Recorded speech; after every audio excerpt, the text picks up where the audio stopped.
Welcome to the With Counseling podcast. I'm JJ Blanford, founder and therapist at With Counseling. On today's episode, we are going to talk about why it's important to set boundaries.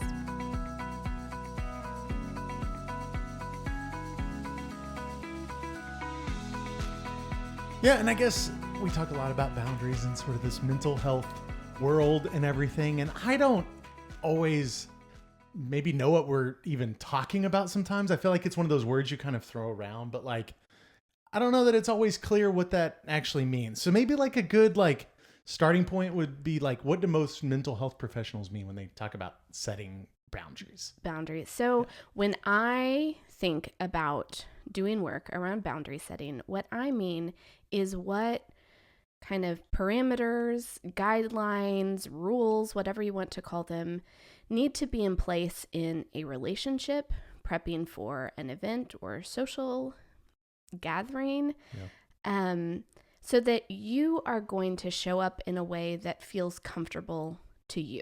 Yeah.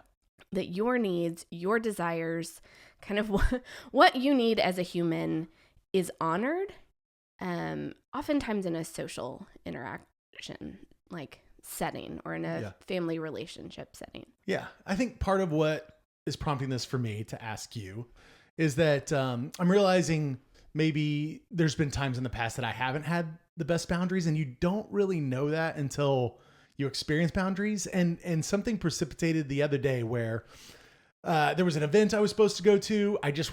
I couldn't do it. I had had a horrible week. It was really hard. And I said, hey, to somebody that I had sort of previously soft committed to. And I said, I've had a hard week. I just can't make it. And I felt really bad about saying this thing. And the person responded and said, way to set healthy boundaries for yourself. I'm really proud of you. And I think it took me aback. And I was sort of like, I don't know that anybody has ever honored my boundaries in that way.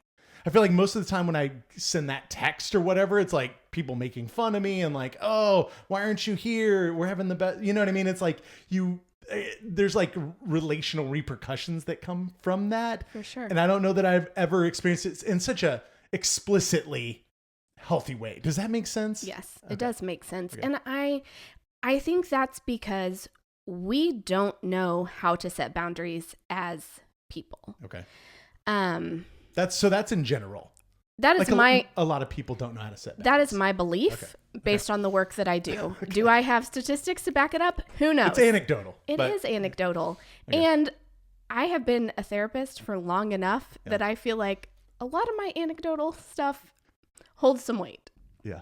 I think boundaries are hard to set because oftentimes we are setting a boundary in a relationship and we're realizing we need to set a boundary because what has been happening in a relationship is no longer working for us. Okay. So often this goes back to family of origin stuff with clients. Yep. Also like marriage work, there's a lot of different places boundaries can show up. Sure. I just think, like, as a child who is now an adult, most people kind of have a period of time where they're thinking, how do I want to show up to these relationships? Right. I also want to be clear, again, my belief is that our boundaries can change because our capacity is changing. Okay. Where we're at, what we have the ability to handle is not like stagnant. Yeah. And so I think that's also what makes boundary work really tricky is, sometimes I will work with someone who has to step back from their family of origin for a period of time to grow in their own health, to feel comfortable in, I have the ability, I have the language, I have the skill to set a boundary. Then they can return sometimes to that family of origin, and they feel more comfortable, even though they're the only person who's changed. Yeah. Because they've said, this is what I will tolerate. This is what is acceptable to me. Sure. Sometimes you have a family that, multiple people are kind of on a journey of health. And so maybe you and a sibling or you and a parent are kind of doing your own work, having some of these conversations together. Sometimes it's, having to set a boundary of, on Christmas, I know we used to always come here all day on Christmas Day. For my family and what we need, we're only going to be here for Christmas for 3 hours, and then we have another obligation. Right. So again, you may have to, I work with people who have had to choose to miss a holiday or a family gathering because they weren't ready and didn't feel they weren't confident that people would respect the boundary that they had. And so they needed some time to kind of work on that boundary, do their own work so that they could say, like, this is what I'm going to do. Is that acceptable to you or not?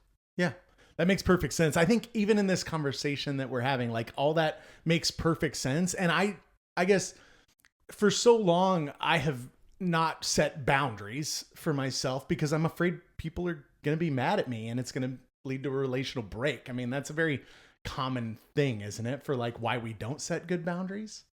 Yes. Or we don't trust our own voice, right? We may have a narrative personally in our family, in a partnership, that our voice doesn't matter. And so it's really hard if that is, the narrative you have believed for 40 years. And then you go to therapy and your therapist is like, your voice does matter. Let's set boundaries. You're like, what in the world are you talking about? And so oftentimes, I think people end up creating some distance initially because the thought of setting this teeny tiny little boundary feels overwhelming, feels unnatural. There's fear of response. And I think people continue to do this boundary work because so often how someone else responds to your boundary often affirms it, right? Yeah. So if I've set a boundary and I say, Currey, I'm only coming to Christmas for 3 hours. And you're like, why would you do that? You're not welcome here. What you don't realize is you're affirming to me, oh, that is really smart that you have boundaries in this situation. I'm not going to respect your boundary, which is probably why I started having boundaries to begin with. Okay. And so sometimes, right, it's either people are going to respect the boundary or they're not. And that's going to teach you about the relationship, right? If you are setting boundaries in friendship, relationship, and you get that understanding of like, of course you can't make it this weekend. Totally get it. It's like, oh, this is someone who's going to respect the boundaries that I set. Yeah. If someone pushes back, it's further affirmation of, oh, this is the whole reason that I'm setting boundaries in this relationship. They're not respecting my wishes. How I feel in this scenario isn't valued. And I think boundary work is so important because once we start setting boundaries, it just affirms and then helps us continue to set those boundaries moving forward. Does that make sense? No, that totally does make sense. And if somebody's not honoring your boundaries, it's like, okay, we need to probably put up more boundaries here. You know, this isn't somebody that I really want that much relationship with if they can't respect the boundaries that I've given them. Yes. Right? This isn't a reciprocal relationship. Yes. And I think, right, we're talking about these huge, like family of origin and marriage, like, which of course are very significant. Right. But boundaries show up in so many places. For instance, the first time when I think about boundary setting, what I think about is when we had our first child, someone brought us dinner, our child was asleep, and the person who brought dinner said, well, I wanted to see the baby. Yeah. I say, the baby is asleep. And this person says, well, please go wake her up. I'd like to meet her. And so I was a tired, frazzled new mom. And so I went and woke up my sleeping baby so that someone else could see her. Yeah. And it was one of those moments that after it was over, I thought, okay, how am I going to show up to people's house when they have a baby? Not like that. Right. And also, the next time someone shows up at my house and says, please go wake your baby, I will say no. And if that is offensive to you and you take the dinner away that you just brought to my house, I will order pizza and I will be okay. Yeah.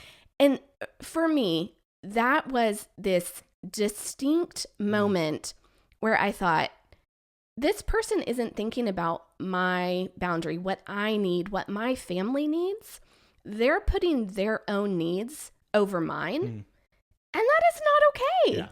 And so it feels like such a silly example. And yet I feel like that explains what I mean about boundary setting.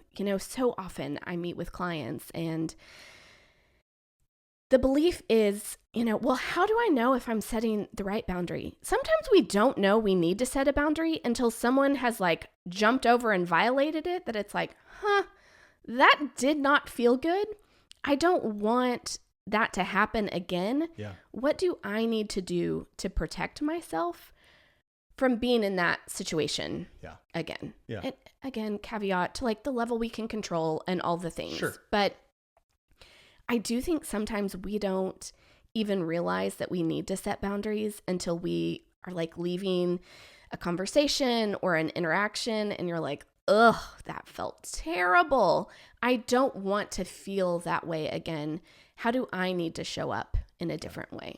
That makes sense. I feel like even as we're talking, I'm just reminded that I guess a lot of what I always thought about sort of life, and maybe this leads to my own relational ignorance, is that other people would set boundaries for me, and that anything sort of somebody was asking was asked in good faith, and that I should accommodate whatever they want because of my own people pleasing nature or something, and I feel like maybe enough people aren't taught, and maybe it goes back to voice, that maybe enough people aren't taught that their voice matters and that their capacity matters, and I feel like even, and I'll speak to it as a man in our society, is work hard, provide for your family, and there's not a lot of and set healthy emotional boundaries. You know what I mean? It's work hard, and if you're not working hard, then work harder, and if you're not providing, you need to work harder, and that means showing up to all the things and doing all of the stuff. And as our parenting gets even more helicoptery,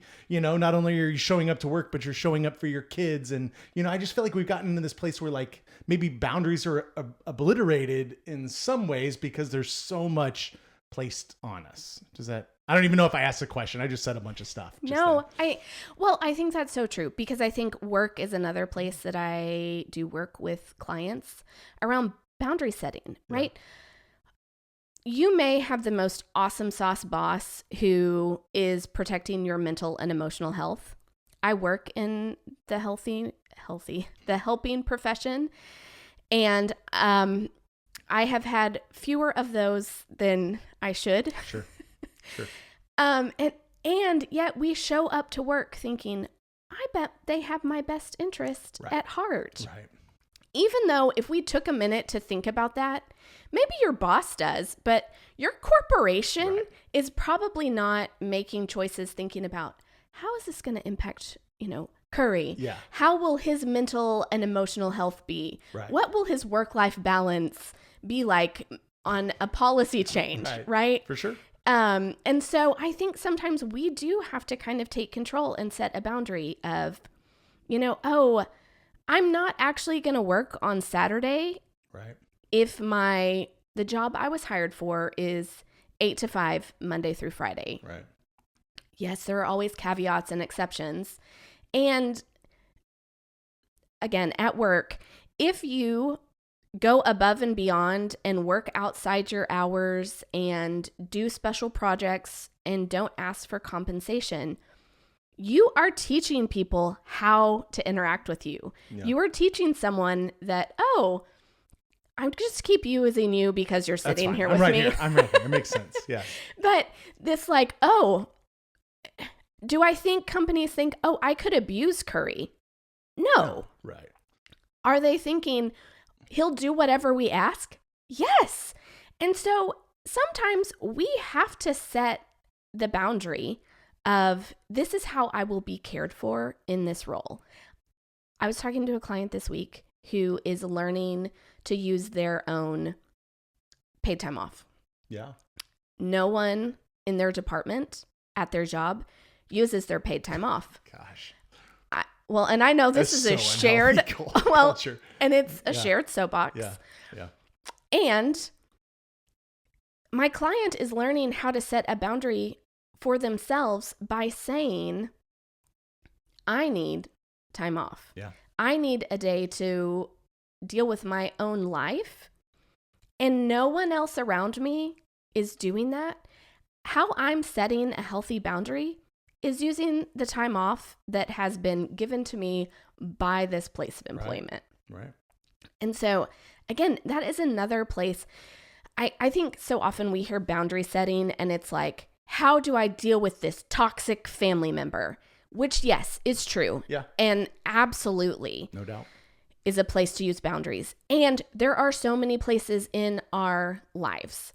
Again, talking about kids, how many emails do we get that there is a luncheon, a fundraiser, I'm getting shaky. You're triggering me here. We need volunteers. Oh, and gosh. So we set boundaries on how we do that, how we show up. I know what my capacity is. Let me just tell you, here's my boundary tip. When the email comes out of, we need food and things for teacher luncheon, I am on it so quick. I'm going to bring anything that I don't have to cook. I love cooking. I'm a really good cook.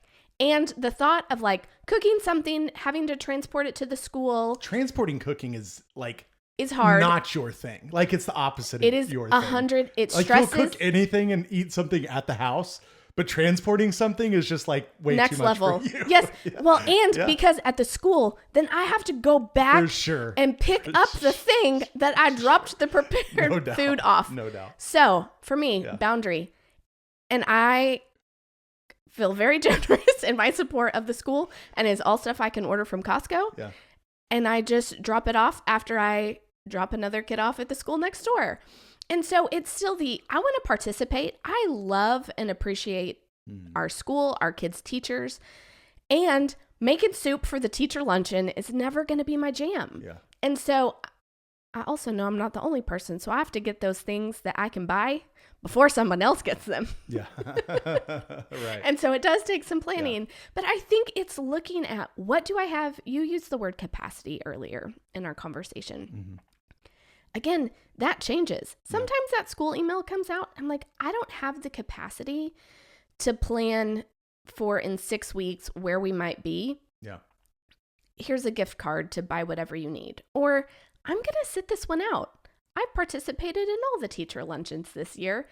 I'm setting a boundary by, I don't have the capacity. Our family doesn't have the bandwidth to do, another event. And so this boundary work is happening all the time. Can I just keep? Yeah. Okay. Other thing that I think is really important is these are things that we need to be teaching our kids. Yeah. How are they feeling comfortable in a space? How is their voice being honored? I feel like there is so much conversation right now around just maybe it's my corner of the internet. I don't always know if the whole world is having these conversations or just all the mental health people that I follow, but this idea of, you're at a family function, a social function, and someone walks up to your child and asks for a hug. We have 2 kids who are probably always going to hug and one that's going to awkwardly stand there. I'm always really impressed when someone asks that child, hug or a fist bump, and they engage in the behavior that feels most comfortable to them. And, I think people that you're around all the time and all the things, it's fine for your kids to hug people. Right. And I think sometimes we notice our kids feeling uncomfortable. Why in the world are we like, well, you have to You're go. obligated to hug that aunt that you haven't ever met. Yes. Right. Or, when this is a stranger. Yes. Or, you're at this event that someone feels they know your child because they've heard you talk about them, not thinking my child has literally no idea For who sure. you are. And so I think anytime we can give our kids opportunity to set boundaries, to think about what feels good to them and for them, these are life skills we're teaching our kids. And they can be so simple. Like, our kids will be asked sometimes to volunteer. Yeah. I never give a yes until I've asked my child, because I want them to know you have the choice to say, do I want to volunteer this week? Right. Do I have the capacity? We have a child who will say, I need to think about that. I'm not sure what I want to do. Right. And I appreciate that because they are learning to use their voice. And my hope is that we are creating an environment as parents that they're learning their voice matters. And so even the simple choice of, do you want to keep doing this activity? And it's, do you want to volunteer? Do you want to go to this birthday party? It is such a small thing to ask. And it's telling our kids they have voice. Yeah, that's good. That's really helpful. People are not talking about that on my corner of the internet, just so you're aware. I think we probably have different corners of the internet, but just bringing that up is good, because I assume other people aren't in their corner of the internet talking about that. Well, yeah. The mental health world is its own wild corner of the bring internet. that to us, so we don't have to jump into that. One final question. I know this podcast is going a little bit long, but I'm a little fascinated, and something I think is maybe it's hard to grasp in this whole boundary setting, if you're new to boundary setting, right? Okay, so let's go back to my instance when I didn't show up to that thing, right? And I didn't, because I didn't feel like I had capacity. But sometimes it's hard to determine whether me setting that boundary is because I really need that, or maybe like going to that thing would actually be good for me and I probably should just go. Do you know what I mean? Like, maybe I'm a little down, haven't been out in a while. I should go out with friends, but I'm just not feeling it. So how do you distinguish between like what your own needs and maybe what, these outside influences, like, that probably would have actually been good for me? Does that question totally make sense? And as I told a client earlier this week, if I had a crystal ball, I would be doing different work. Sure. Okay. So, I think part of that is self-compassion. It's the knowing of, you may not know until afterwards and everyone posts all the pictures and you think, gosh, I wish I would have been there. Sure. I need to remember this the next time I'm invited to something like that. I also think there are also times right? Like, for this particular instance, you knew that was not going to be the best for you. And I was waffling at the same time, though. You know what I mean? So it wasn't like, there was a waffling. There was a waffling. And as we kind of explored the waffling more, it was people pleasing. It was more of an feeling obligated. Yes, right. Not an actual desire. And so again, sometimes I think it's curiosity of like, I'm waffling. What's that about? This probably would be like, as an introvert, I am very aware that sometimes I just have to go out when I don't want to, because I'm pretty content being by myself default is solo, right? And reading. Yeah. Yes. And so to me, it's very different because you're an extrovert. Yeah.